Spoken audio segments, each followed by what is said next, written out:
Hello, hello, hello. Welcome back to the channel. Ravru here, giving you another Roaring Currents game. Freaking love Roaring Currents. It's this island map that everybody started to play on, and it's definitely creating basically an entire meta game in of itself. And it's been a lot of fun to do the games that I've done on it so far, and I finally have a Zerg versus Protoss on this map. I haven't actually done one yet.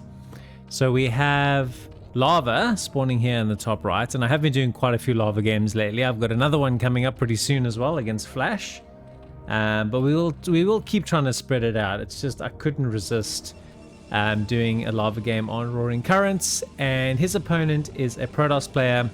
An absolute beast, top 10 on the ladder. His alias is Paralyze. So we are certainly looking forward to having a bit of fun on this map and seeing what on earth it is that Zerg players do on Roaring Currents. So far, it looks like we're just making a lot of drones, and we're expanding to our not quite natural position. Okay, all good, no dramas. I think that our Protoss has seen the timing on the pool and has decided Nexus first is the right option, and that makes a lot of sense. You'll probably have a forge go up now. We'll keep an eye on this. Let's see, what do we have? Oh, here we go. Okay, so all pretty normal. The question on this map is not what happens in the first sort of 3 or 4 minutes. That seems to be fairly standard most of the time. It's what happens pretty much thereafter. So it is 2026 at the time that you're watching this. It is not 2026 at the time that we're recording this. We're actually recording this on the 2nd of December, but we are banking up some content in anticipation of having a very busy 2026 and also doing some traveling and things of that nature. But I've already decided that my goal for 2026 is to try and upload a minimum of 150 videos. So that is my target. If I can do on or any better than that, I will be pretty happy with it. As I mentioned before, I am purely a recreational caster. I do this 100% for fun. So I think I'll be chuffed with all the other commitments and things that I have in life to achieve that kind of number. I think that'll be pretty cool.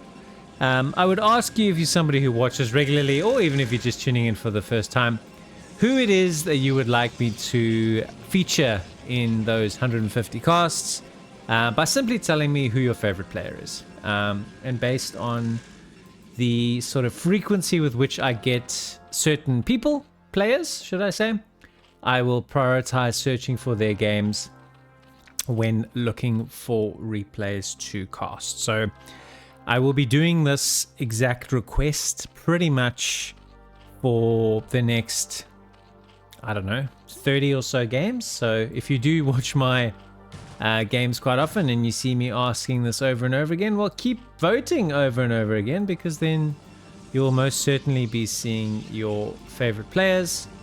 And don't just tell me your favorite players, you can also feel free to tell me your favorite types of games. If you like to see cheese, if you like to see long macro PVTs, if you like Terran versus Zerg, which I must admit I'm really starting to enjoy myself, or whatever the case might be. Okay, so I'm a little bit disappointed because I've been watching this game and I've expected Roaring Currents to deliver some sort of shenaniganry, but we just have a lair, we have a spire, we have all of the normal things that you'd expect from Zerg.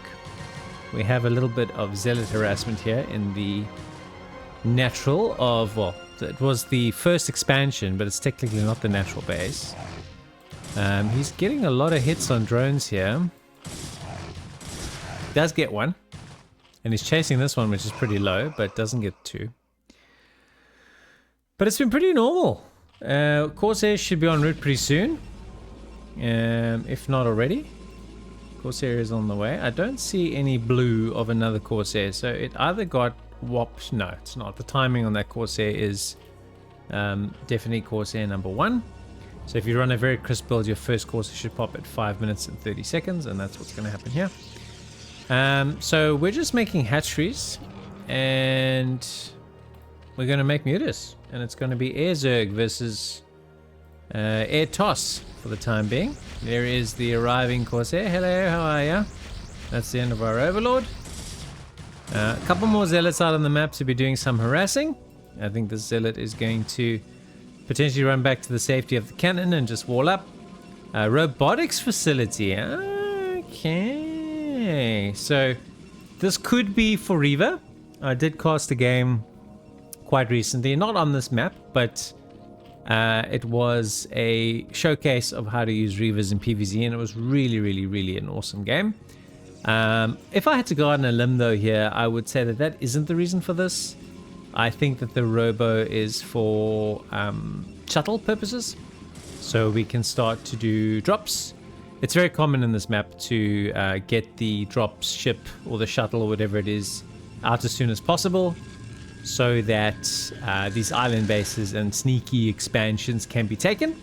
Naturally, it's going to put the emphasis on Zerg to research Overlord speed and drops and stuff for Overlords as well. So we better keep an eye on the production tab. Overlords are still slow at the moment. So we'll keep an eye on what upgrades our Zerg Larva is running as well.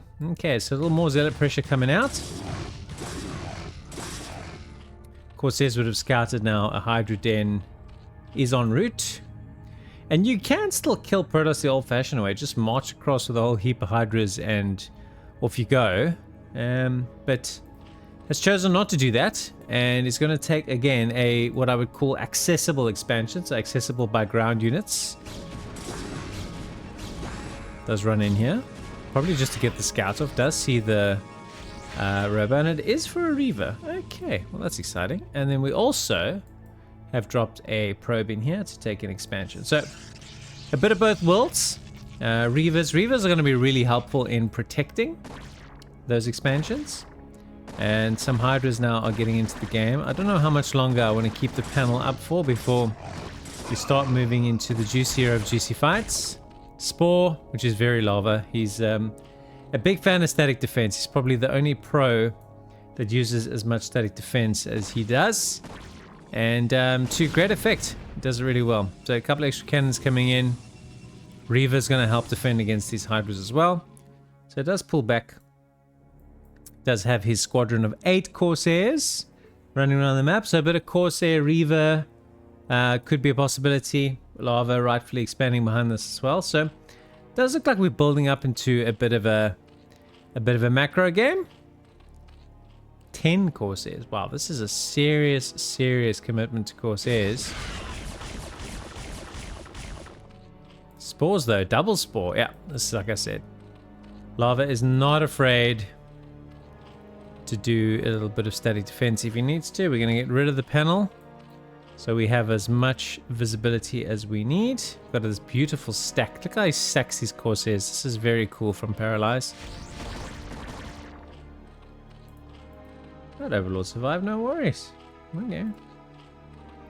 Hydra's here, protecting against drops. Does drop the Reaver. And Scarab doesn't die, he does pick up a drone.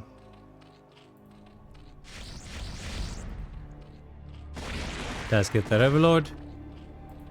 So a little bit of sniping. A couple of skirmishes here, no major battles as of yet.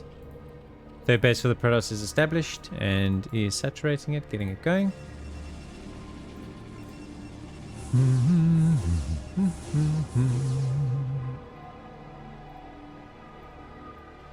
Just a bit of pressure play here from Paralyze. I think he may be wanting to knock these drones down. And does knock off 2 of them there pretty easy. And he burrowed the others. Oh, that's quite cute. A couple of Scourge here. But we got plenty of Corsair, so he's going to have to make a redonkulous amount of Scourge. Does keep the shuttle safe, which is good. So what is our plan from Larva here? He's not going Hive. He's got Hydras. He's got... Oh my god, Paralyze is going Carrier. Wow. Like I said before, Roaring Currents, man. It's got its own freaking meta. Let's see what Roaring Currents can cook up for us today. It's apparently carriers in a PVZ. Let's go.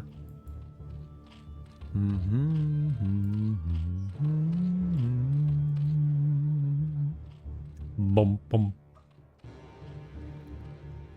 So, despite our initial attempt and epic failure with our microphone settings changes for the Barracks vs. Queen game, I'm very, very happy with the changes that I effectively made after that. I think the audio is definitely a lot better. It wasn't bad before. I just think there was like the pop noises were pretty bad. And generally it was a little bit sporadic, especially on the, when I was talking softer, like sometimes my voice would just fade away totally, which I've not done on purpose just to troll. But yeah, this is just a lot better. If you have been watching a while and you have noticed a difference, let me know. And if it is, anything negative or concerning, also please do feel free to let me know. We are expanding again, is our Protoss, going up to a 4th base at 12 minutes. And I really like this game for Protoss, although Zerg is powering up. He does seem to predominantly have Hydras on the map, and a fair number of drones.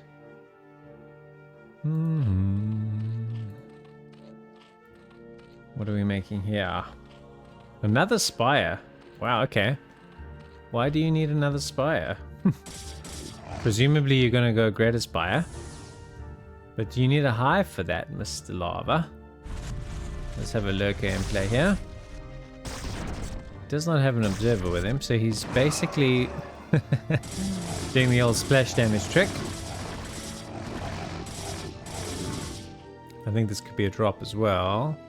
Nope.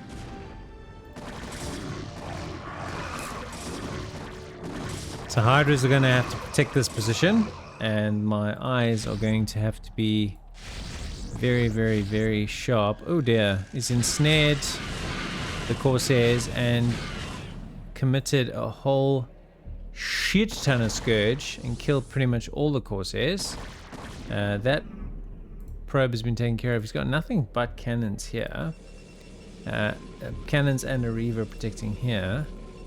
And supplies were suddenly very close. Protoss is going to have a hard time just holding the line here, I think.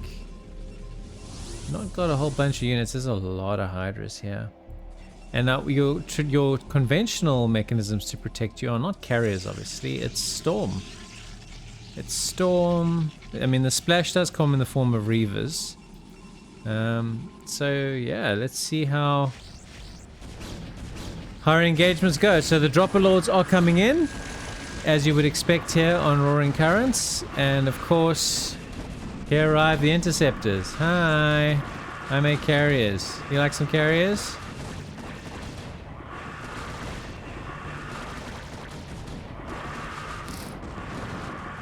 So he has having to remake. Oh no. Oh no. Oh no.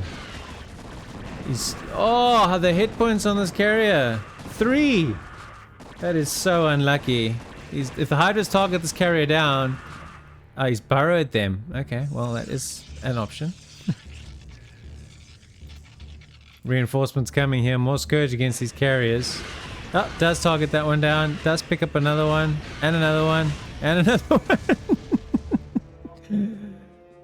I think maybe there's a reason that carriers are not included in this match very often.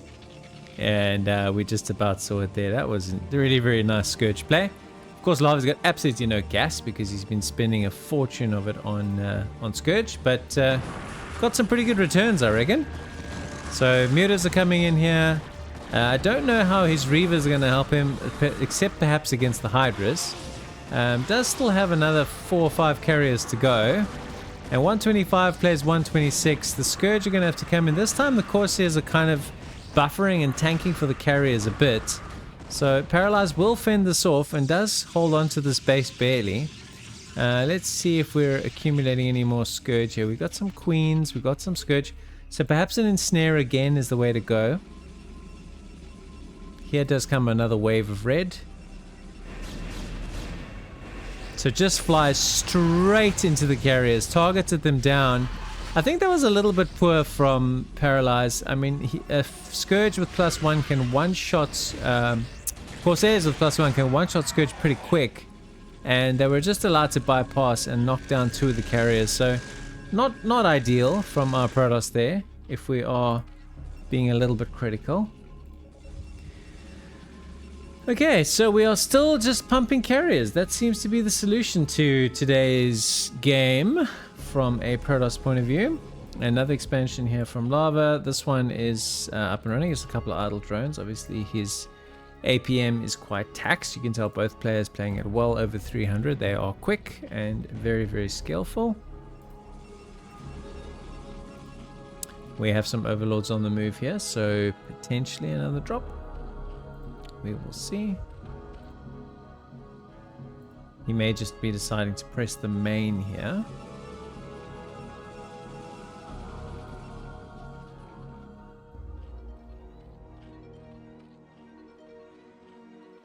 His attention doesn't really seem to be anywhere else. These moving probes, though, would have seen this coming. And there are some carriers that are set to intercept this, as well as a shuttle. So he's dropped basically a handful of Hydras? And a disruption web as well. Uh-oh.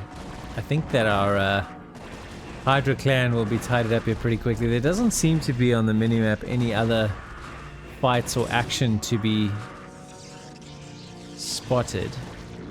So our Hydras are pretty isolated. The Scarabs are going to do very nicely here.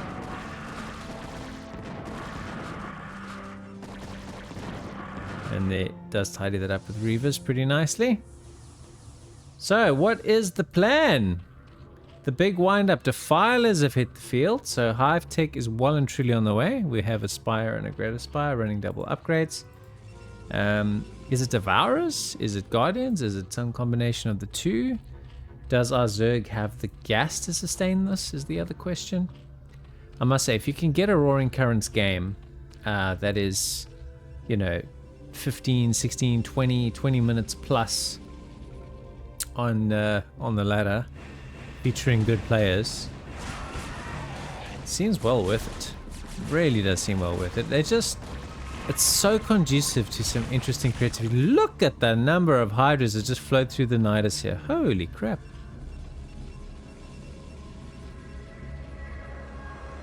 Alright, so Corsair is leading the way. Being well reinforced. Now again, neglecting to babysit his carriers. Don't think it's going to matter that much. I don't know why he's made another lair. That is interesting.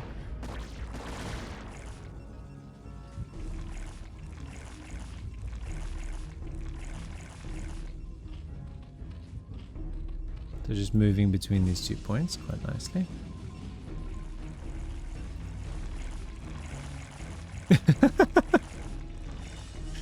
Even the drones are coming in and out. Hilarious.